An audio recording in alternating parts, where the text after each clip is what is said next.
Hello students, आज हम जैव सांख्यिकी में पढ़ेंगे स्टैंडर्ड डेविएशन। डिस्पर्शन को ज्ञात करने के लिए मानक विचलन का प्रयोग ही सर्वाधिक किया जाता है। इसका कारण इस विधि के द्वारा डिस्पर्शन मापने की अन्य विधियों की कमियों को दूर किया जा सकता है। मानक विचलन किसी श्रेणी के समांतर माध्य से ज्ञात किए गए उनके विभिन्न मूल्यों के विचलन के वर्गों के माध्य का वर्गमूल माना जाता है। The concept of standard deviation was first introduced by Karl Pearson in 1893. Karl Pearson, after observing all these things, has given us a more scientific formula for calculating or measuring dispersion. While calculating standard deviation, we take deviation of individual observations from their arithmetic mean and then each squares. The sum of the squares is divided by the total number of observations. The square root of this sum is known as standard deviation. The standard deviation is the most useful and the most popular measure of dispersion. It is always calculated from the arithmetic mean, median, and mode is not considered. Standard deviation is the positive square root of the average of square deviation taken from arithmetic mean. The standard deviation is represented by the Greek letter sigma. Formula, ये formula यहाँ पर represent किया हुआ है। Sigma is equal to under root summation X minus X bar square divided by N. यह माप बीजगणित विवेचन से अधिक उपयुक्त है। यह माप श्रेणी के समस्त मूल्यों पर आधारित होता है। इस माप से सामान्य एवं असामान्य वितरण का ज्ञान हो जाता है। यह माप डिस्पर्शन हेतु निश्चित एवं स्थायी माप होता है।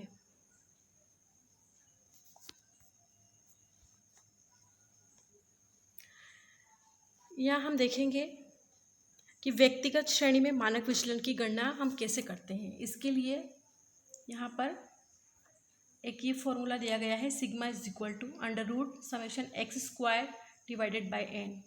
सिग्मा है मानक विचलन, स्टैंडर्ड डेविएशन। एक्स स्क्वायर विचलन का वर्ग, स्क्वायर्स ऑफ आइटम्स, और एन इज इक्वल टू मदों की संख्या, नंबर ऑफ आइटम्स। जैसे हमें यहाँ पर 10 छात्रों की ऊंचाई के आंकड़ों की सहायता से मानक विचलन ज्ञात करना है। हम इनको टेबल के फॉर्म में बना लेंगे। जैसे हमने यहाँ सारे ऊंचाइयों को टेबुलर फॉर्म में लिख दिया है। इनका टोटल समेशन सिग्मा एक्स हमें प्राप्त होता है 530 एक्स बार। हम डेविएशन फाइंड कर लेंगे। जैसे कि हमने जब मीन निकाला था तो अर्थमेटिक एज्यूम्ड मीन भी माना था, कल्पित माध्य। उसी तरह से यहाँ पर हमने एक्स माना है 53। तो हर बार हम एक्स माइनस एक्स बार माइनस करने के बाद ये सारी वैल्यूज़ हमें मिलती हैं। जैसे 50 माइनस 53 हमने किया तो -3। इधर हम देखते हैं जो भी हमें डेविएशन प्राप्त होता है, एज्यूम्ड मीन जो प्राप्त हुआ उसके हम स्क्वायर कर देंगे और जो भी वैल्यूज़, जो इतने भी आइटम्स आते हैं सभी को हम ऐड कर देंगे। अब हम फॉर्मूला में वैल्यू पुट करेंगे, x bar is equal to summation x divided by n. X bar हमें प्राप्त होता है समेशन एक्स से 530, एन बराबर 10, हमें मिलता है एक्स बार 53। स्टैंडर्ड डेविएशन जो फॉर्मूला हमने ऊपर देखा था उसी को हम फॉर्मूला में सारी वैल्यूज़ पुट कर देंगे और हमें ये उत्तर प्राप्त होता है 2.72। अब मानक विचलन की गणना लघु विधि से करना। मानक विचलन को गणना डायरेक्ट मेथड या प्रत्यक्ष विधि या फिर शॉर्टकट मेथड लघु विधि द्वारा हम कर सकते हैं, चाहे वो डिस्क्रीट सीरीज़ के लिए हम करें या फिर कंटिन्यूस सीरीज़ के लिए करें। हम यहाँ देख सकते हैं कि इस श्रेणी में किसी भी मूल्य को समांतर माध्य मानिए। इस माने गए कल्पित माध्य जो एज्यूम्ड मीन से प्रत्येक मूल्य का विचलन ज्ञात करेंगे। विचलनों को जोड़ेंगे, विचलनों का वर्ग कीजिए, विचलनों के वर्गों का योग करेंगे। निम्नांकित सूत्र में से किसी भी एक सूत्र को हम प्रयोग कर सकते हैं। यहाँ पर 3 सूत्र दिए गए हैं, इनमें से हम किसी भी एक को अप्लाई कर सकते हैं। जैसे यहाँ पर ऊंचाइयाँ दी गई हैं 10 छात्रों की, इनको टेबुलर फॉर्म में हमने जमा लिया है ऊंचाई को एक तरफ, और जो हमने कल्पित माध्य यहाँ मान लिया ए बराबर 52, एक्स माइनस ए करेंगे तो हमें डेविएशन प्राप्त हो जाएगा। माइनस और प्लस की जो वैल्यूज़ मिलती हैं उन सभी को ऐड कर लेंगे एक साथ और डेविएशन का स्क्वायर कर देंगे। उसके बाद हम नेक्स्ट यहाँ देखते हैं जो x bar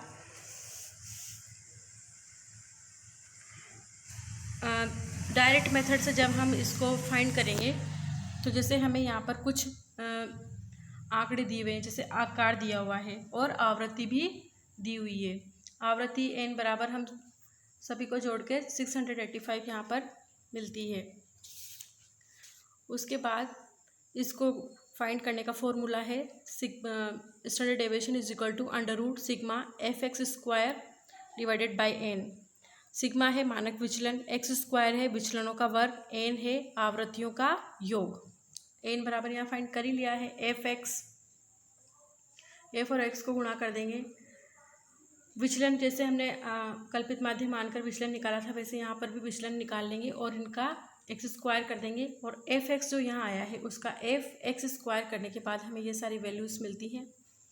x bar is equal to formula में एफ एक्स की वैल्यू पुट करेंगे और एन की, और इस तरह से हमारे पास स्टैंडर्ड डेविएशन आ जाता है वर्ग रूट निकालने के बाद 18.87। ये तो हो गया डायरेक्ट मेथड। अब हम देखते हैं शॉर्टकट मेथड। शॉर्टकट मेथड से किस तरह से मानक विचलन ज्ञात किया जाता है। तो श्रेणी में किसी एक मूल्य को समांतर माध्य मान लेंगे जैसे हमने पहले माना था। माने गए कल्पित माध्य से प्रत्येक मूल्य का विचलन ज्ञात करेंगे, विचलनों का वर्ग करेंगे, इन वर्गों को संबंधित आवृत्तियों से गुणा करके sigma F d x square निकालेंगे। निम्नलिखित सूत्र का हम यहाँ पर प्रयोग करेंगे। सूत्र है हमारे पास standard deviation is equal to 1/n और under root summation f d x square into n minus कोष्टक में समेशन एफ डी एक्स का whole square. N is equal to आवृत्तियों का योग है। जैसे हम ये देखते हैं यहाँ दिया हुआ है, समंक दिए हुए हैं, श्रमिकों का भार और श्रमिकों की संख्या। इसको यहाँ हम टेबुलर फॉर्म में लिख लेंगे। भार किलो में, श्रमिकों की संख्या का आकार x, औसत भार, आवृत्ति 10, 15 ये हमने निकाली है। आवृत्ति जो श्रमिकों का भार दिया गया है वो, और ये है मध्य बिंदु। मध्य बिंदु निकालते हैं ऊपरी सीमा प्लस निचली सीमा डिवाइडेड बाय 2, उसको हमने यहाँ x निकाला है औसत, और ये दिया हुआ है हमें फ्रीक्वेंसी। कल्पित माध्य मान करके हम डेविएशन निकाल लेंगे। उसके बाद एफ और डी एक्स को मल्टीप्लाई करेंगे, एफ डी एक्स का स्क्वायर कर देंगे, सारी वैल्यूज़ को इधर जोड़ेंगे इस वाली, और एन इज इक्वल टू सारी फ्रीक्वेंसीज को जोड़ने के बाद एन टोटल मिलता है 100। सूत्र का हम प्रयोग करेंगे। स्टैंडर्ड डेविएशन बराबर है 1/n under root summation f d x square into n minus कोष्टक समेशन एफ डी एक्स का होल स्क्वायर। एन हमारे पास 100, एफ डी एक्स स्क्वायर 2700 और एन है 100, दोनों को मल्टीप्लाई कर देंगे, माइनस फिर कोष्टक में एफ डी एक्स स्क्वायर था, माइनस में 300 का स्क्वायर। इस तरह से हम इसको कैलकुलेट कर लेते हैं